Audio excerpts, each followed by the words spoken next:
बिस्मिल्लाहिर्रहमानिर्रहीम। अस्सलाम वालेकुम। कैसे हैं आप सब? उम्मीद है बिल्कुल खैरियत से होंगे। तो आज मैं आपके लिए इंतहाई सिंपल रेसिपी लेकर आई हूँ साग और आलू की। तो ये रूटीन का खाना है, लेकिन मैं इसको बहुत अच्छे से ख़ास तरीके से बनाने वाली हूँ। आए देखते हैं मैं कैसे बनाती हूँ।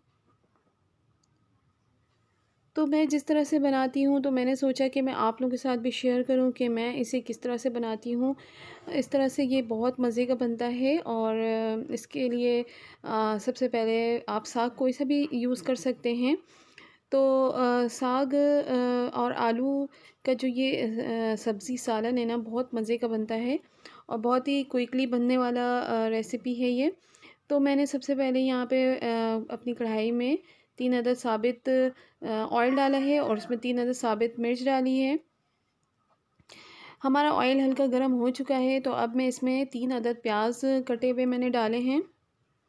इस तरह से मैंने थोड़े से बारीक नहीं काटे, बस इस तरह से काटे हैं, थोड़े हल्के से मोटे हैं, ज़्यादा मोटे नहीं हैं।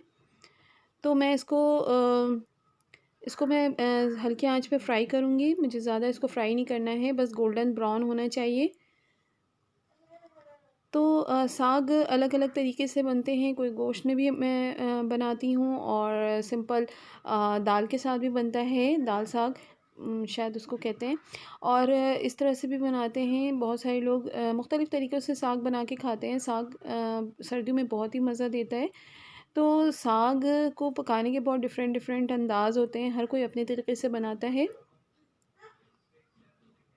तो ये जो रेसिपी है, ये मैं अपने तरीके से बनाती हूँ और ये डेली हमारे खाने का है। इसी तरह साग मैं इसी तरह ज़्यादा बनाती हूँ, सबको इस तरह से पसंद आता है। तो यहाँ मैंने साग को बारीक काट के और अच्छे से धो के छलनी में रख दिया है, ताकि इसका पानी अच्छे से निकल जाए। और मैंने साग में डालने के लिए आलू भी काट के रख लिए हैं। आलू मैंने 4 अदद आलू लिए हैं मैंने। आलू को मैंने लंबाई के शेप में काटा है, थोड़े से मोटे रखे हैं मैंने आलू। तो ये बहुत ही मतलब आप दाल चावल पे भी खा सकते हैं इसको और रोटी के साथ भी खा सकते हैं, बहुत ही मज़े का लगता है। और सर्दियों में तो साग का अपना ही मज़ा होता है।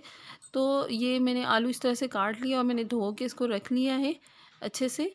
अब मैं प्याज अपने ब्राउन होने का इंतज़ार कर रही हूँ। मेरे प्याज ब्राउन हो जाए तो फिर मैं साग और आलू को अपनी कढ़ाई में डाल दूँगी। तो यहाँ पे मैं हल्के आंच पे प्याज को ब्राउन कर रही हूँ। मुझे प्याज को डार्क ब्राउन नहीं करना है, बिल्कुल गोल्डन ब्राउन करना है। अब मेरे प्याज का रंग चेंज होना शुरू हो गया है। तो ये जो रेसिपी है बहुत ही सिंपल है, बहुत ही आसानी से बन जाती है। और इसमें जो है टेस्ट ये इसका बहुत ही मज़े का होता है। और मैं अपने घर में इस तरह से इस तरीके से ज़्यादा बनाती हूँ, क्योंकि सबको ये तरीका ज़्यादा पसंद आता है। दाल के साथ भी अच्छा लगता है और मुख्तलिफ़ तरीके से साग को बनाया जाता है। गोश्त में भी साग बहुत ही मज़े का लगता है, चिकन के साथ भी और बीफ के साथ भी। मैं दोनों तरीके से ट्राई करती रहती हूँ।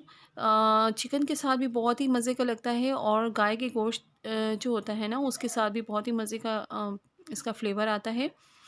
तो हमारा प्याज गोल्डन ब्राउन हो चुका है। अब मैं इसमें साग डाल रही हूँ। तो साग और आलू को मिक्स करके मैं डाल दूँगी इसमें।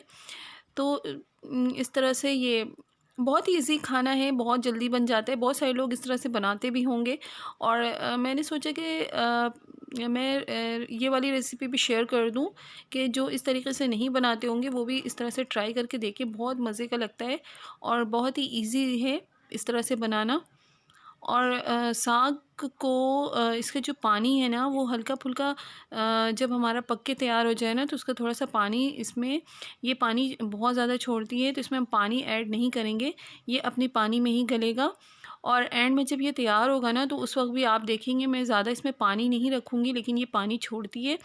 और वो जो साग के जो पानी है ना, वो जो इसका जो फ्लेवर है ना, वो और ज़्यादा मज़े का लग रहा होता है। तो मैं आलू भी इसमें ऐड कर दे रही हूँ साथ ही। और आलू ऐड करने के बाद जो है ना, मैं इसमें ज़्यादा मसाले यूज़ नहीं करने वाली। बहुत ही सिंपल रेसिपी है, बहुत ही इजी और आसानी से बन जाती है और झटपट तैयार होने वाली रेसिपी है। साग आप कोई सा भी यूज़ कर सकते हैं। मैंने कोई साग ख़ास ख़ुसूसी नहीं बताया। तो साग में हमें नमक डालते वक़्त थोड़ी एहतियात करनी चाहिए कि साग जो है ना हमारा वो गल के थोड़ा कम हो जाता है, तो उस हिसाब से हम साग की क्वांटिटी ज़्यादा देख के नमक भी ज़्यादा डाल देते हैं। फिर वो होता है कि बाद में जो है ना नमक तेज़ हो जाता है, तो फिर खाया नहीं जाता।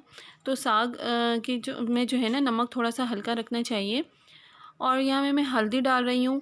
साग की क्वांटिटी के हिसाब से मैंने 1 चम्मच हल्दी लिया है। यहाँ मैं कुटी मिर्च 1 चम्मच डाल रही हूँ। और ज़्यादा मसाले इसमें नहीं डालने वाली मैं, बस यही 2 मसाले इसमें डलेंगे, हल्दी और कुटी मिर्च। और मैं इसमें हरी मिर्च का इस्तेमाल करूँगी। हरी मिर्च मैंने यहाँ पे 6-7 दाने ले लिए हैं। अब मैं इनको लंबाई में कट करके डाल दूँगी।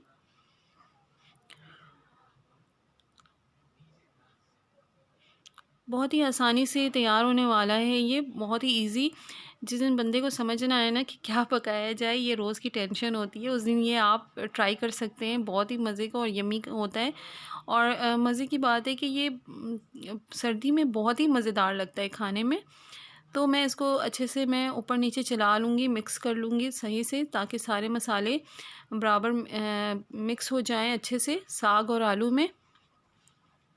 और मैं इसमें कोई पानी नहीं ऐड करूँगी, ये अपना पानी छोड़ेगा और उसी में गलेगा। आलू भी हमारे गल जाएंगे उसी में, और साग भी अच्छी तरह से गल जाएंगे। अब मैं इसको अच्छे से चला के धीमी आंच पे छोड़ूंगी, तेज़ आंच पे नहीं पकाना है हमें। साग को बहुत एहतियात से और अच्छे से बनाना चाहिए। साग बहुत ही हेल्दी खाना है ये, और सर्दियों में बहुत ही मज़ा देता है, बहुत ही मज़े का लगता है। तो अब ये मैंने इसको ऊपर नीचे अच्छे से चला लिया है, मिक्स कर लिया है। अब मैं इसको कवर करके छोड़ दूँगी उस वक्त तक के लिए, जब तक के लिए साग हमारा अच्छे से गल ना जाए। तो साग गलने तक मैं इसे छोड़ने वाली हूँ। तकरीबन 10 मिनट बाद मैं इसे दोबारा खोलूँगी और इसको ऊपर नीचे चलाऊँगी। ये देखें, साग हमारा अच्छा खासा पानी छोड़ रहा है, और इसी में ही हमारे आलू भी गल जाएंगे और साग भी अच्छी तरह से गल जाएगा। वैसे साग को गलने में इतना टाइम नहीं लगता। और ये देखें, इसकी जो कलर है वो भी चेंज हो रहा है, और पानी इसने कितना छोड़ा है। इन्हीं पानियों में अच्छे से गल जाएगा। अभी मैं इसको थोड़ा सा और पकाऊंगी, क्योंकि अभी कुछ मुझे कसर लग रहा है। तो तेज़ आंच पे पकाने से साग ये होता है ना कि इसकी जो पानी जो रिलीज़ होता है ना वो जल जाते हैं, और हमारे साग का जो टेस्ट है ना वो बहुत ही ख़राब हो जाता है। तो हम इसको जितनी हल्की आंच पे पकाते हैं उतना ही हमारा साग मज़ेदार होता है। तो ये देखिए, हमारा साग तकरीबन रेडी हो चुका है। अब मैं इसे अच्छी तरह से मिक्स करूँगी, खूब चलाऊँगी, ताकि ये जो हमारे आलू खड़े खड़े नज़र आ रहे हैं ना, इनको मैं थोड़ा सा चम्मच से दबा के ना थोड़ा सा मिक्स करूँगी साग के साथ। ये देखें, बिल्कुल हमारा साग रेडी है खाने के लिए। ये देखें, हमारे साग की शक्ल कुछ ऐसी आई है, और बहुत ही मज़ेदार हुआ था, बहुत ही ज़्यादा अच्छा लग रहा था। क्योंकि थोड़ा सा मैंने इसको तीखा भी रखा था, क्योंकि हरी मिर्च भी डाली थी मैंने, कुटी मिर्च भी डाली थी, तो सबको ही बहुत ज़्यादा पसंद आया। तो मैं इसके नमक भी मैंने टेस्ट किए थे, मुझे बहुत ही मज़ेदार लग रहा था ये, बहुत ही यम्मी हुआ था।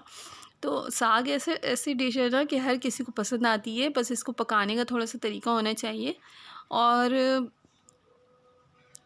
थोड़ा सा एहतियात से हम पकाएंगे ना, तो चाहे हम किसी भी तरीके से पकाएं, ये बहुत ही मज़ेदार होता है, बहुत ही यम्मी होता है, और सबको ही तकरीबन साग पसंद आता है। अब मैं यहाँ पे टेस्ट कर रही हूँ।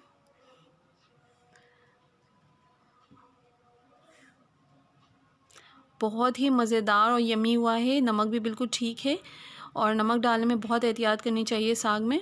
तो जनाब, ये थी मेरी रेसिपी। पसंद आई तो लाइक कर दें, मेरे चैनल को सब्सक्राइब करें। मिलते हैं नेक्स्ट टाइम किसी दूसरे वीडियो में। अल्लाह हाफ़िज़।